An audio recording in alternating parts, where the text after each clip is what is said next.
Sechet Choulin, résumé du Daf Kouf Kaf Dalet. La Gemara avait ramené déjà dans le Daf précédent une marloquette à propos de quelqu'un qui aurait coupé une peau qui est tméa. Il l'a coupé mais pas entièrement. Il l'a partagé en deux. S'il avait coupé en deux, la touma aurait sauté. Mais ici, il l'a pas partagé jusqu'au bout, il l'a pas coupé jusqu'au bout et il a laissé un morceau attaché. Est-ce que je dis que, puisque s'il recoule le reste, sachant qu'un morceau est encore attaché, alors ça va tenir très fort, donc la touma n'a pas encore sauté, ça s'appelle pas qu'il a déchiré entièrement, ou bien je dis que puisqu'il a coupé même s'il n'a pas coupé entièrement, il a déjà annulé sa première utilité, et donc c'est dorénavant tahor. La Gemara ramène là-dessus une objection d'une Mishnah à propos d'un four. Un four qui est tamé et que son propriétaire veut le rendre tahor. Comment il doit faire? Il doit le couper en trois, le partager en trois. Il doit le partager en trois et retirer tout le ciment. Selon Rabbi Meir, il n'a pas besoin de gratter tout le ciment, il suffit de le diminuer de 4 tfachim. Donc on voit de là, de Rabbi Meir, on voit que s'il était diminué de 4 tfachim, le four, il est tahor, malgré qu'il est renforcé par le ciment qui n'a pas été gratté, qui n'a pas été retiré. Donc on voit que malgré que le four il est fort encore, il peut se tenir bien, il est quand même déjà tahor. Donc ça objecte celui qui pense que dès que que si ça peut être déchiré entièrement, la peau s'est tamée. Finalement, la Gemara, elle prouve que c'est pas comme ça qu'on doit comprendre la Mishnah du four, et que il faut comprendre autrement. Le four, il est tahor selon tout le monde dès qu'il a été cassé. Donc, dès qu'il a été cassé, il est tahor. Si on le partage en trois et qu'on retire le ciment, et donc là, il peut plus se tenir, là, effectivement, il est tahor selon tout le monde. La marloquette, elle est comment faire un four le khatrila de manière à ce qu'il ne reçoive pas de touma. Selon on a une marloquette, selon Tanakama, il faut le partager en trois et retirer le ciment. Selon Rabbi Meir, il suffit de faire attention qu'il n'y ait pas 4 tfachim au même endroit. La Gemara explique ici pour quelle raison Tanakama a besoin de le partager en trois et que il n'est pas suffisant que le four ne fasse pas 4 tfachim, alors qu'on a une autre Mishnah qui dit qu'il suffit qu'il fasse pas 4 tfachim. Et la Gemara fait la différence entre si le four a été partagé horizontalement ou verticalement. S'il a été partagé horizontalement, il suffit qu'il fasse pas 4 tfachim pour être tahor. Tandis que s'il a été partagé verticalement, c'est insuffisant, il faut qu'il n'y ait pas le robe. Et même quand il est partagé horizontalement, où là on a dit il faut le diminuer de 4 tfachim, si c'est un four de 9 tfachim, eh bien il suffit de le mettre à 4 tfachim et demi, où là il n'y a plus un rov, le rov du four est brisé, ce qui reste c'est moins que le rov, là ça sera suffisant. Ce qu'on a dit qu'il faut 4 tfachim, c'est dans le cas où qu'il suffit de diminuer de 4 tfachim, c'est dans le cas où le four fait entièrement 7 tfachim, et qu'à partir du moment où il fait moins de 4 tfachim, malgré que ça fait encore le rov, il est déjà tahor. La Gemara ensuite ramène une deuxième version qui dit que la marloquette à propos de la peau, elle est à savoir dans le cas où il a déchiré la peau mais pas entièrement, est-ce que c'est tamé ou pas? Et l'explication elle est à savoir est-ce que c'est suffisamment important, la peau, plus qu'un habit, pour dire que ça reste tamé. Donc c'est pas une question de est-ce que ça se tient fort, c'est une question d'importance. La Gemara objecte et répond à son objection.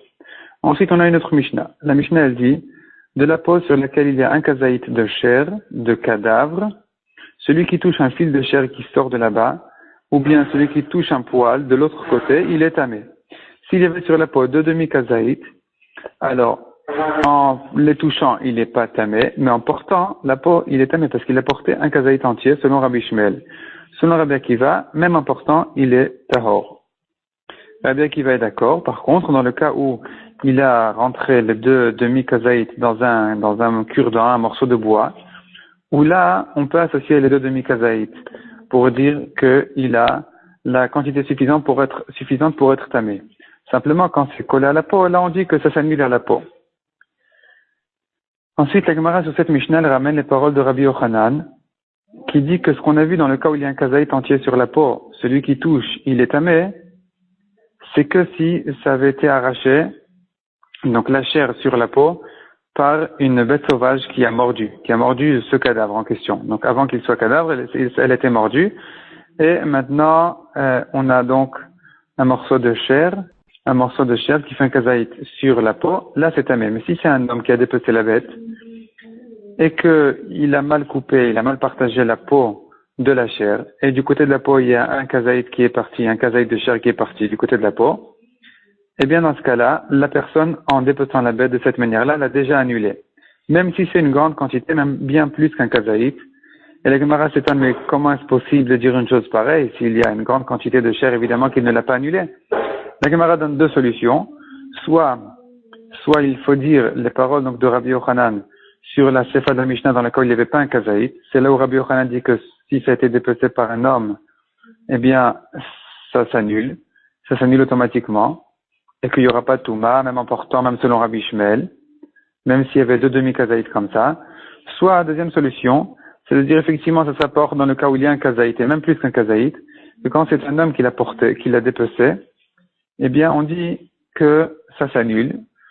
Pour quelle raison? Pour faire une grande partie, un grand morceau de chair, eh bien il faut dire qu'il s'agit d'une petite couche de chair sur une grande surface de peau, et donc il devrait se fatiguer beaucoup pour éplucher cette couche-là.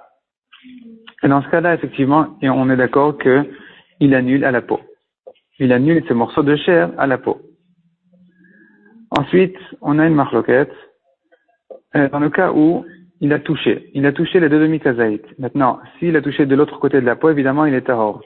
Si par contre il a touché du côté des deux demi-kazaït, un après l'autre, est-ce qu'il sera tamé, oui ou non?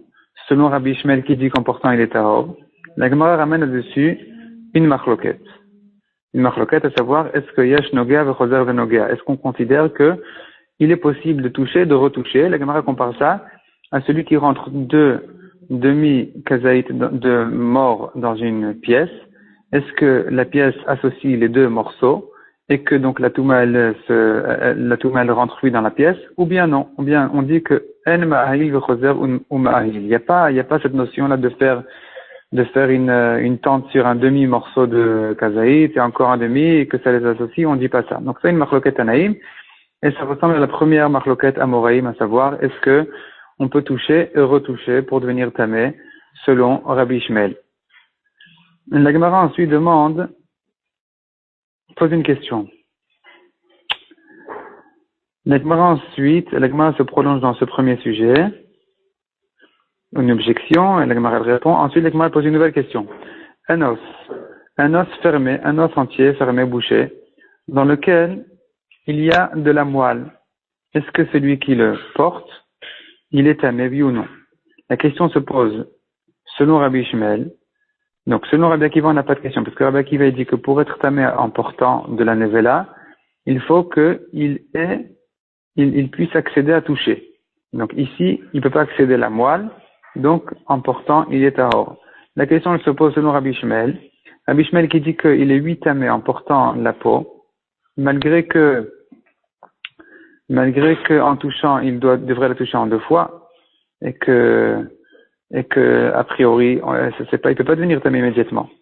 Donc, la Gemara demande selon Rabbi Shmuel, est-ce que Rabbi Shmuel est d'accord avec Rabbi Akiva que dans le cas on ne peut pas toucher du tout, alors en portant aussi il est tahor, ou non, Rabbi Shmuel pense que même s'il ne peut pas toucher du tout, en portant, il est tamé. Ça reste en question. Ensuite, on a encore une halakha de Oula. La Gemara dit finalement que c'est une marloquet anaïm, à savoir quand on a deux demi-kazaït qui n'ont aucun rapport l'un avec l'autre et qu'il les a enfoncés dans un morceau de bois et qu'il les a portés toute la journée, est-ce qu'il est tahor ou tamé? Est-ce qu'on dit que puisque ce kazaït-là ne peut pas se porter à lui-même, puisqu'on a 2 morceaux, et qu'il a besoin d'être soutenu par quelque chose de l'extérieur, comme ce morceau de bois, dans ce cas-là, on fait une racha qui dirait que ça c'est pas mitzvah, ça ne doit pas s'associer à un shiur, à une quantité d'un kazaït, ou bien on fait pas cette racha, et on dit que, puisqu'il les a enfoncés ensemble, et qu'aujourd'hui ils sont les 2 morceaux en même temps, alors, effectivement, celui qui les porte, il est tamé. Et donc, si on dit qu'il est tahor, tout ce qu'on a vu dans la Mishnah qu'il est tamé en enfonçant les 2 morceaux dans un morceau de bois, il s'agit d'un cas ou bien dans le cas où on a 2 demi-kazaït sur une peau, il s'agit d'un cas où il y a un fil de chair qui les rattache, et c'est pour ça qu'on peut les associer. Mais sans ça, il serait tahor.